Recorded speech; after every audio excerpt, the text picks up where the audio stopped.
Spring is the best season of the year for many people. Warm, sunny days, the earth springing forth with new life. Flowers, budding trees, baby animals, all seem to joyfully announce that the long, cold winter is over. No other springtime custom encapsulates these celebrations of new life quite like Easter. From baby animals to Easter eggs and Easter egg hunts, to sunrise Sunday services and more, Easter is a beloved tradition to many people. Easter Sunday is the highlight of the Roman Catholic liturgical year, when the resurrection of Jesus Christ is celebrated.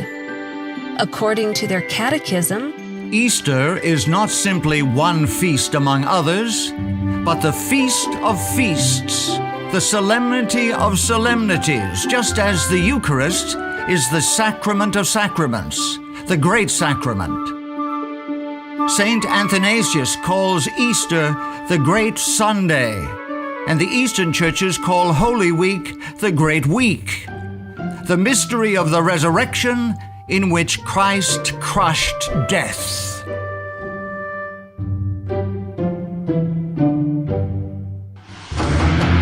The origins of Easter, however, reveal that it flows directly from ancient paganism.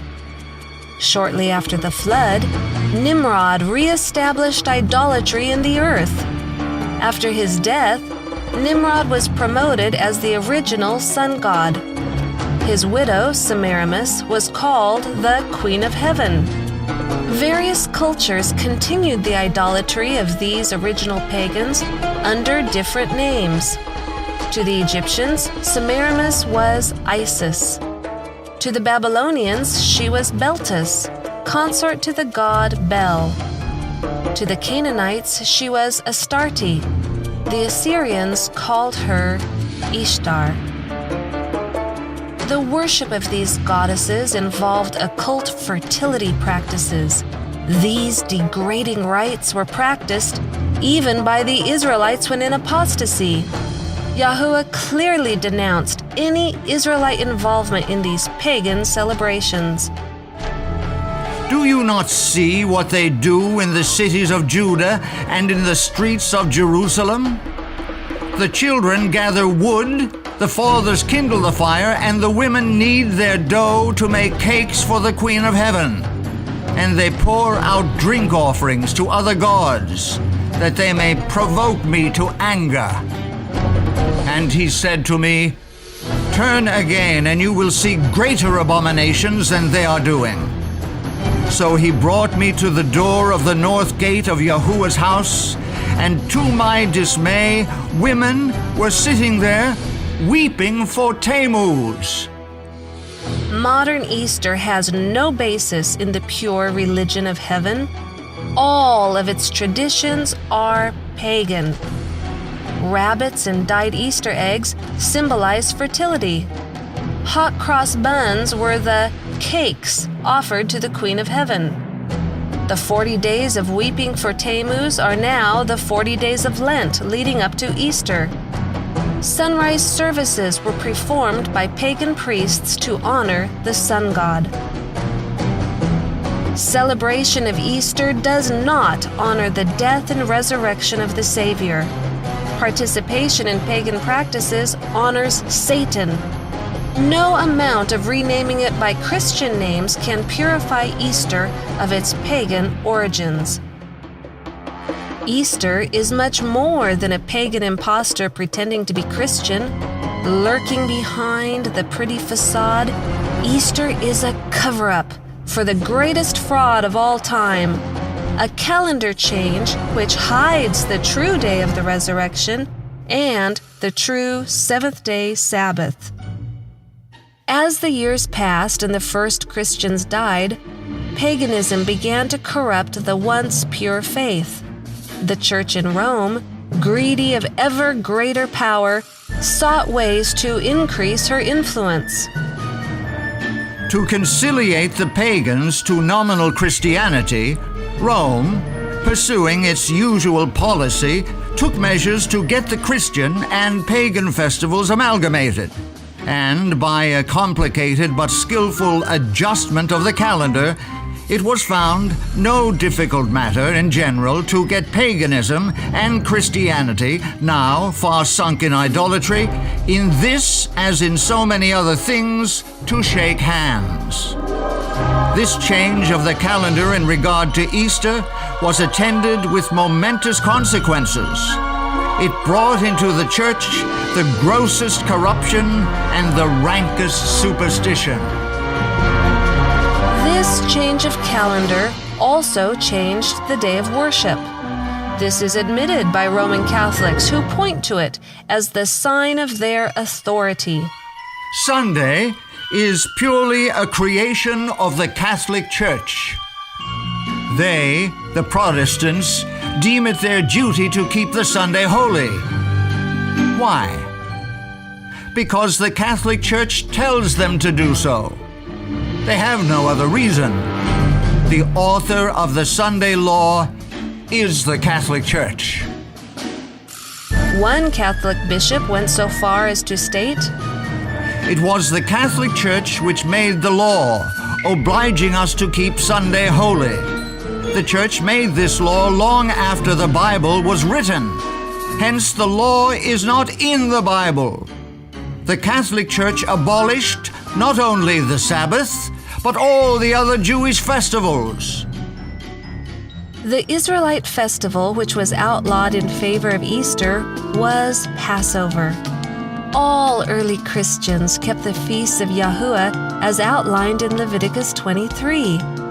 Paganized Christians still wanted to celebrate Easter, while apostolic Christians, still clinging to a pure faith, observed Passover.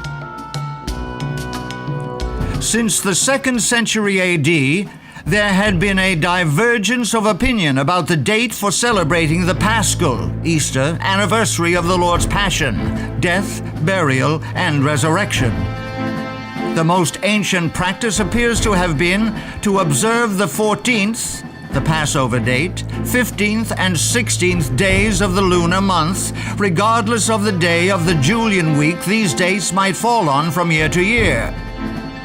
The bishops of Rome, desirous of enhancing the observance of Sunday as a church festival, ruled that the annual celebration should always be held on the Friday, Saturday, and Sunday following the 14th day of the lunar month.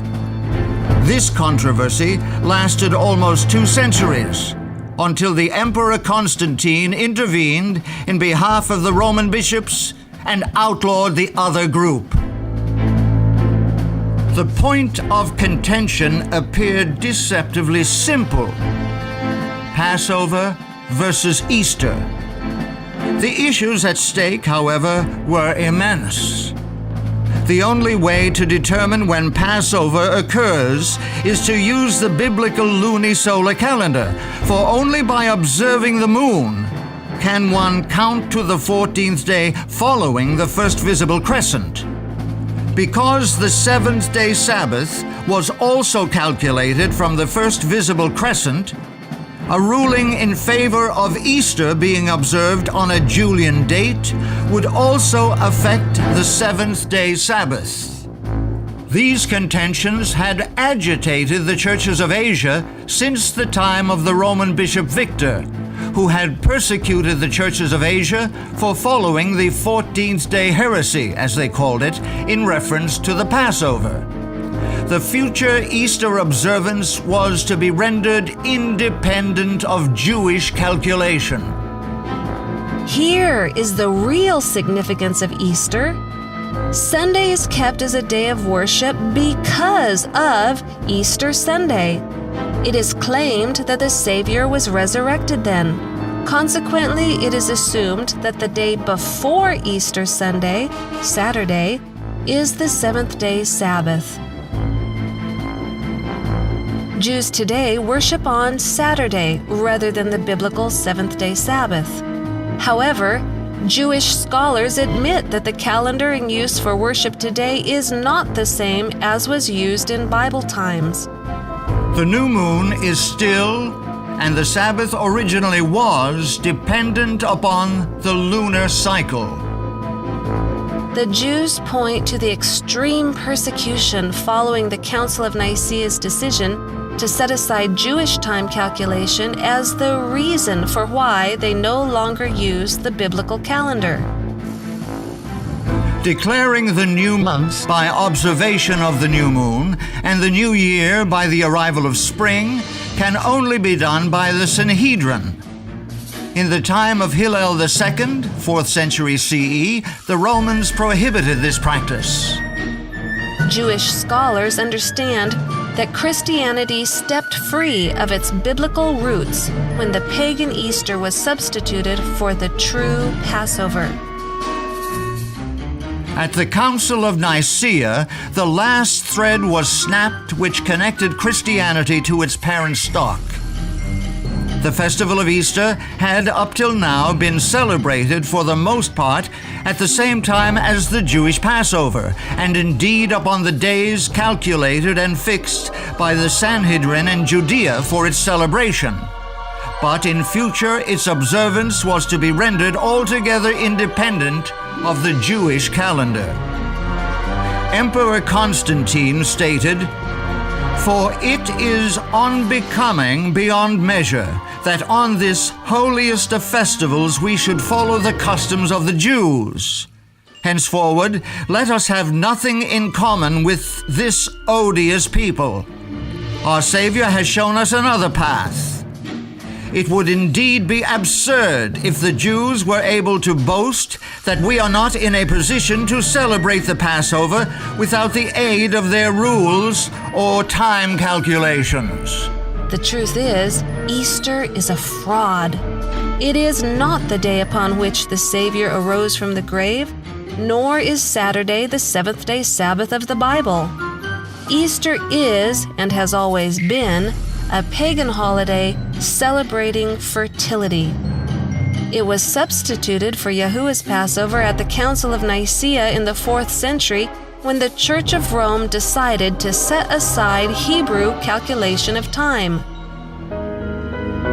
Now, in this last generation, truth is to be restored.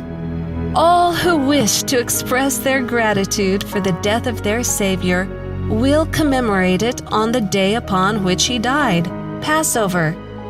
This can only be calculated by the original calendar of creation. Any other observance gives honor to Satan, the one who has set himself up in opposition to heaven. Today, you can choose which day represents your beliefs, Passover or Easter. You can choose to which power you wish to give honor and worship, the Savior or his enemy, Satan. You can choose on which day, calculated by which calendar, you offer that worship. The choice is yours.